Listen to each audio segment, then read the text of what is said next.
Então, agora, né, vamos mostrar um outro caso, um outro problema que foge do convencional que os softwares fazem, né, para esse tipo aqui. Aqui já o problema foi um outro tipo de problema. Vamos ver se é um outro edifício. Chamei de edifício B. É um edifício que é comercial, residencial. Na verdade, ele é basicamente de residencial. Só o térreo, que são a loja comercial. Depois ele tem tem dois pavimentos de apartamentos em cima desses dois pavimentos desse pavimento de loja. Depois o terceiro e quarto pavimento é de garagem, que o acesso é pela outra rua, né? E depois volta a ter os pavimentos para apartamento. Então dá um total de 11 pavimentos. Foi feita a sondagem, não detectou pedra. Está vendo essa informação aqui? A outra eu falei que não detectou água, essa aqui detectou pedra, já deu uma dica qual vai ser o nosso problema para frente, né? A sondagem não detectou pedra nas camadas superficiais. O projeto de fundação foi feito para hélice contínua. Por quê? Nós vamos ver o relatório de sondagem, por que a gente não escolheu trado mecanizado.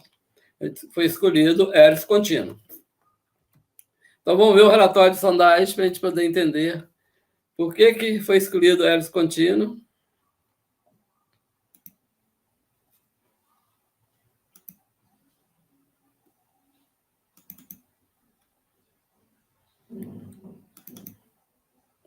Então, está aqui o relatório de sondagem. Deve ter data que ele foi feito aí, não sei se tem data, não é importante não. Deve ter sido 2013, por aí. Então, a sondagem é 2012, está aqui, 2012. Sondagem, né? Eu vou dar uma ampliada, mas mostrando só o comportamento geral dela. Primeiro furo aqui. O solo tem uma resistência razoável, né?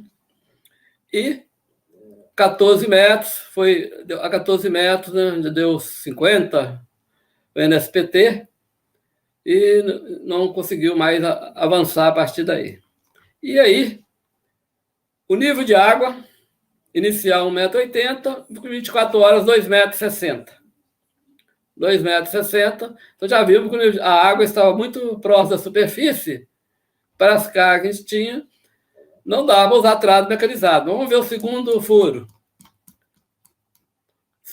Na verdade, o segundo furo eu perdi ele aqui, ele não foi copiado aqui, então, mas todos são parecidos. O terceiro furo, mesma coisa, a sondagem, até que a resistência era razoável, mas o nível de água aqui já estava uma coisa estranha, né? Já, mostrando que não era muito heterogêneo o solo, né? 4,30 m, que final 7 metros, mas depois a gente viu a explicação o porquê disso aqui, em algum lugar estava com esse metro. Isso exatamente pela heterogeneidade, né, do solo. Mas, baseado principalmente que o primeiro e o segundo furo deu a água bem em cima e nós íamos precisar de chegar em profundidades maiores, mesmo que se fosse com trado mecanizado, foi simulado com trado mecanizado, foi simulado com hélice contínua, não dava para parar, né? Se fosse 2,60, nem sem chance. Mesmo 7 metros, se fosse verdade os 7 metros, a gente não teria resistência que fosse razoável para o porte das cargas desse edifício. Então, por isso, foi escolhido no projeto hélice contínua. Então, vamos ver as cargas, né? Planilha de cargas aqui, só para a gente... Cargas do pilar difícil aqui, eu já coloquei também aqui separado aqui, ó, em toneladas forças. Nós temos aí cargas pequenas em alguns pilares, mas temos vários aí que 200 toneladas, 300 toneladas, né? 360. Então, tivemos aqui 39 pilares nessa parte aqui do prédio. Eu vou mostrar porque, como eu disse, uma parte sai para uma rua, outra na outra rua, então esse terreno ele tem uma declividade em relação à rua anterior, né? Um aclive, né, na verdade, né? Então, na outra rua, nós fizemos, não tinha acesso para os equipamentos, nós fizemos fundação de tubulão. que é essa locação aqui, ó.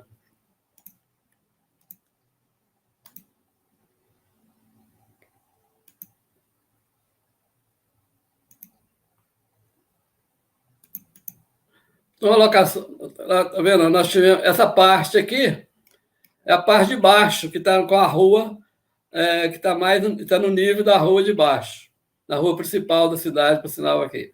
E então, aqui estão aqueles 30 e tantos pilares. E tem esses outros pilares aqui, ó, que estão na parte aqui no fundo, aqui, que sai para a rua de cá. Aqui não tinha acesso para os equipamentos e foi feito com tubulão. Né? Foi feito uma junta aqui e foi feito com tubulão, essa parte de cima aqui. Mas, então, só mostrando aí também o estaqueamento de uma vez, aproveitar que já estamos aqui. O estaqueamento. Então, está aqui nessa parte aí das estacas, né? Então, aí você vê que, como é hélice contínua, a capacidade de carga delas é bem razoável, né? O maior que a gente tem aí no mercado são as hélices contínuas. Então, deu tudo, o máximo aqui, mesmo com aquelas cargas altas, né? O máximo que a gente teve aí foi 2 estacas, a maioria tudo com uma estaca, né? Só essa do eixo, do centro aqui do prédio, com 2 estacas. Então, tá bom, esse é o estaqueamento que foi feito, vamos ver qual o problema que nós tivemos, né? Então, é bom observar lá que na sondagem, é claro que não foi detectado pedra nas camadas superficiais, porque senão não tinha avançado, né? E quando chegou, se foi pedra, foi lá nos 14 metros, 13 metros, onde ficou intransponível. Mas aí também não era problema para nós, né? Mas, então, vimos o projeto de estaqueamento. Então, durante o estaqueamento, encontrou-se muitos matacões nas imediações dos pilares P29 e P30. Que é esse pilar aqui, né? 29 e 30, vamos ver aqui, ó, no estaqueamento aqui. Pilar 29, na verdade, entre 29 e 36. Se eu li 36. Eu falei, mas é 36, né? Falei errado, mas está escrito certo. Entra aqui, ó.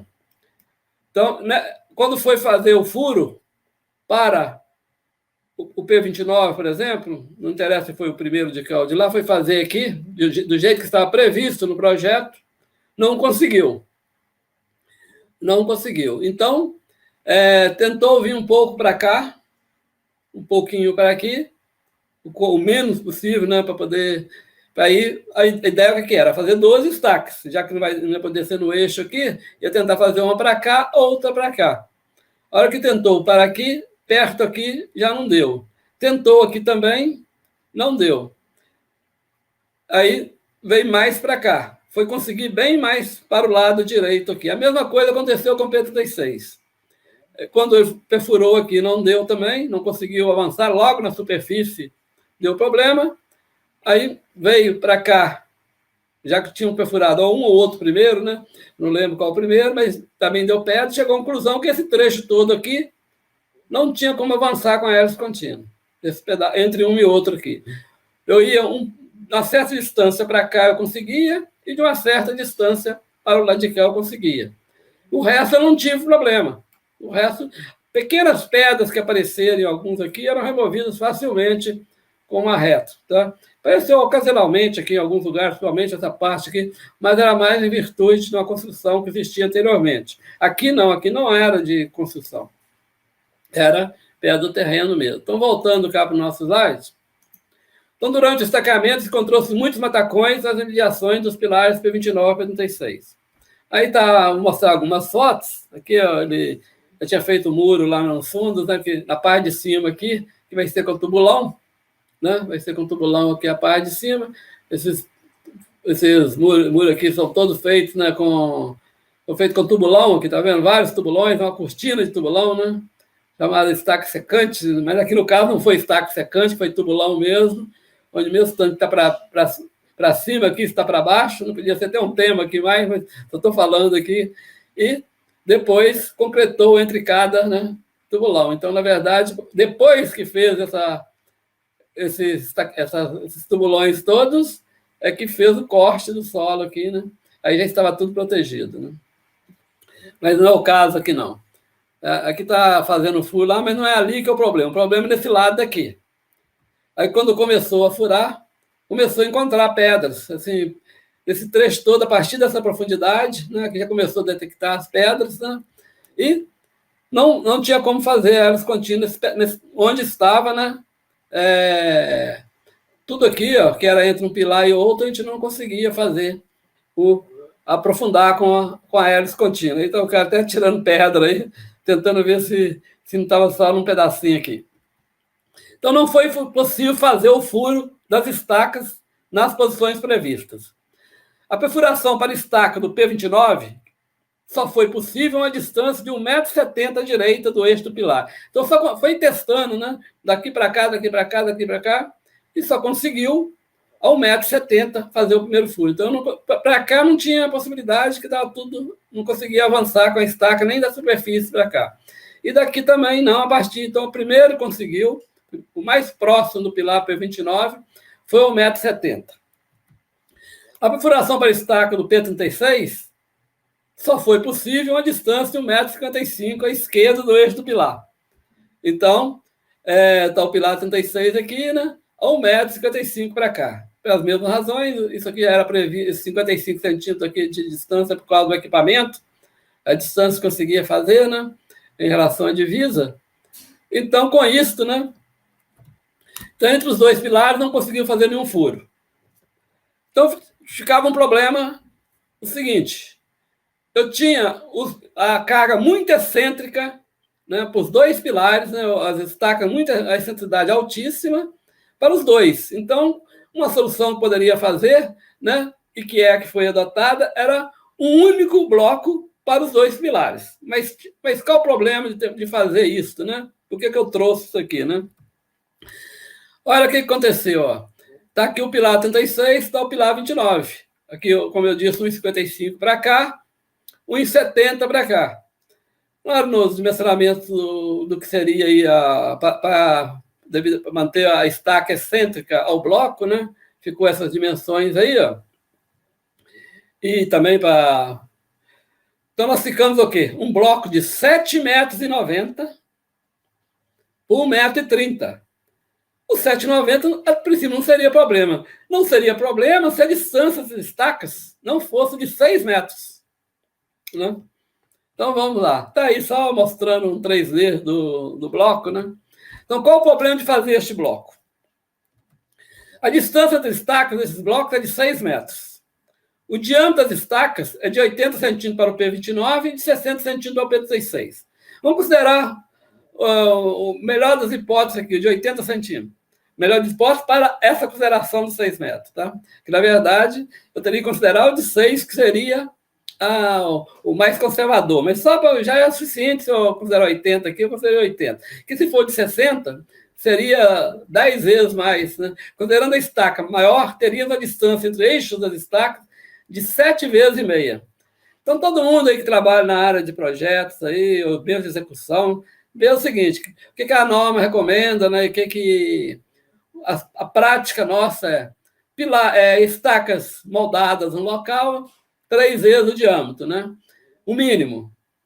Estacas pré-moldadas, 2 vezes o meio diâmetro. Isso é para, né, essa distância mínima, é para que a gente possa considerar, né, desprezar o efeito de grupo, na verdade, né? Ou seja, a carga da estaca eu posso somar, vamos botar em 3 estacas, cada uma de 100 toneladas, eu posso considerar que as 3 são 300 toneladas, vão resistir a 300 toneladas. Por quê? Se elas forem muito próximas, elas começam a funcionar como grupo, e aí compromete o atrito lateral, né? Diminui o atrito lateral, a resistência ao atrito lateral, e o chamado efeito de grupo, né?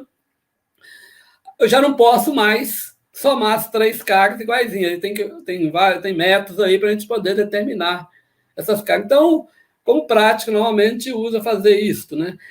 Isso é o mínimo. E o máximo? O máximo tem limites, né?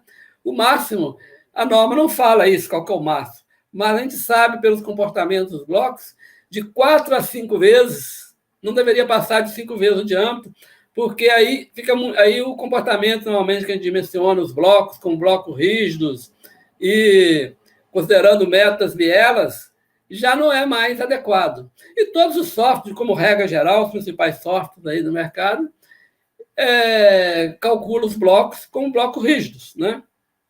E é isso que é indicado mesmo. A NBR 118 sempre sugere mesmo que, preferencialmente, que a gente usasse os blocos rígidos e, preferencialmente, usar o metas bielas, né? Então, considerando isso, essa distância muito grande, não é adequado o bloco convencional. Então, não pode mais eu chegar lá no sistema, lá no software, e lançar lá um bloco. Porque se eu fizer isso, ele provavelmente vai até calcular. Mas não é seguro e não é adequado. Então, qual que é? Com essa distância grande entre os eixos das estacas, a solução é dimensionar uma viga para transmitir as cargas dos pilares para as estacas, pois não é possível utilizar os denominados blocos rígidos. Inclusive, isso não é muito, assim, para nós aqui não é tão comum, mas existem normas internacionais aí que, inclusive, sugerem, né, que se use para qualquer tipo de bloco o dimensionamento como viga, tá?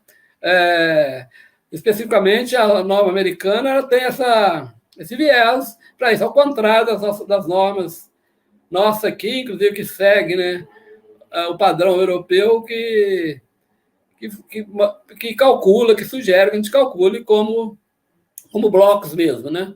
Que é o normal. Então, quero dizer o seguinte, a diferença aqui, com essa distância grande, porque se eu fosse fazer um bloco para cada um desses pilares, a excentricidade ia ser muito grande e nem é possível, na verdade, porque um bloco de uma estaca, para a carga ficar com a excentricidade de 1,75 m, né, pode desprezar, desconsiderar a possibilidade de fazer. Então, teria que ser um bloco de mais de uma estaca. E se eu fosse colocar mais estacas, seria sempre para o lado contrário, de aumentar mais a excentricidade ainda. Então, aqui optou-se por fazer uma viga, né, uma viga ligando, substituindo os blocos. Essa viga ficou, né, depois das verificações, passou uma viga de 1,30 m, mas a largura foi em virtude para manter a excentricidade das estacas, e também por causa da posição dos pilares, né? E a altura só passou com 1,60 m. Não era muito estranho também, não, porque normalmente um bloco aí com as cargas que estava lá estava dando mais de 1 metro, 1,10 m, 1,20 m, mas aqui aumentou bastante, mas não foi só no bloco que aumentou. Então está aqui o dimensionamento dessa viga que eu queria mostrar, mas eu vou no AutoCAD que dá para ver melhor. Deixa eu ir lá no AutoCAD.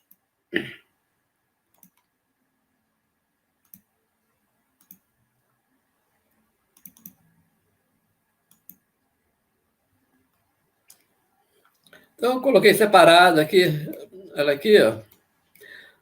Esse foi, tá vendo isso aqui? Quando foi simular o cálculo, a gente considerou o quê? Que essa estaca fosse um pilar, né? Um pilar circular. Então, o quê? Foi um dimensionamento feito separado, né? Fiz um arquivo separado, usei o mesmo software, não tem problema, né? Só que, considerando um pilar aqui, um pilar, como se fosse um pilar, né? Só que circular, e as cargas, né?